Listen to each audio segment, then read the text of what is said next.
అందరికీ నమస్కారం అండి. శ్రీ అర్ధగిరి వీరాంజనేయ స్వామి దేవస్థానం అరగొండ మాధవరంకి 12 కిలోమీటర్ సమీప దూరంలో ఉన్న ఈ దేవస్థానం చాలా ప్రసిద్ధి చెందినది. సాక్షాత్తు ఆంజనేయ స్వామి వారి దేవస్థానం. పూర్వం దీన్ని గుండ్లకొండ అని పిలిచేవాళ్ళు. తరాలు మారడంతో గుండ్లకొండ కాస్త అర్ధగిరి అయింది. చూడండి, ఇదే ఆ దేవస్థానానికి వెళ్ళే దారి. కొండపైకి వెళ్లాల్సి వస్తుందండి. సాక్షాత్తు ఆంజనేయ స్వామి సంజీవిని తీసుకెళ్తుండగా సగం ముక్క అంటే అరకొండ ఇక్కడ పడింది. కాబట్టే దీన్ని అరకొండ, అరగొండ అని స్థానికులు పిలుస్తారు. అదిగో అక్కడ కనిపిస్తున్నదే అదే సాక్షాత్తు ఆంజనేయ స్వామి వారి దేవస్థానం. ఈ దారి గుండా ఇక్కడికి వెళ్ళి ఆ దేవస్థానానికి చూడండి, ఇదేనండి మహద్వారం. లోపలికి వెళ్ళడానికి ఈ దారి గుండా లోపలికి వెళ్ళినారంటే దేవస్థానం కనిపిస్తుంది.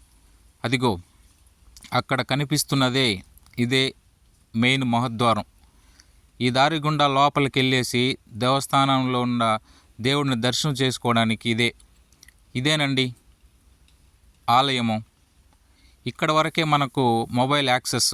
స్వామివారి పుష్కరిణి తీర్థం. ఇక్కడ చేతులు కాళ్ళు కడగకూడదండి దయచేసి. ఈ కోనేటిలో నుంచి వచ్చే తీర్థం మహాప్రసాదంగా భావించి చాలామంది దీన్ని సేవిస్తారు.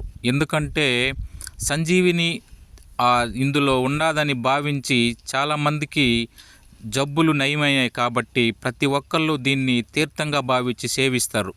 ఇక్కడ కనిపిస్తున్న ఆంజనేయ స్వామి ఆ కోనేటి ముందర ఉన్న పెద్ద విగ్రహం. ఇది చూడడానికి చాలా చక్కగా అందంగా తయారు చేయబడినదండి.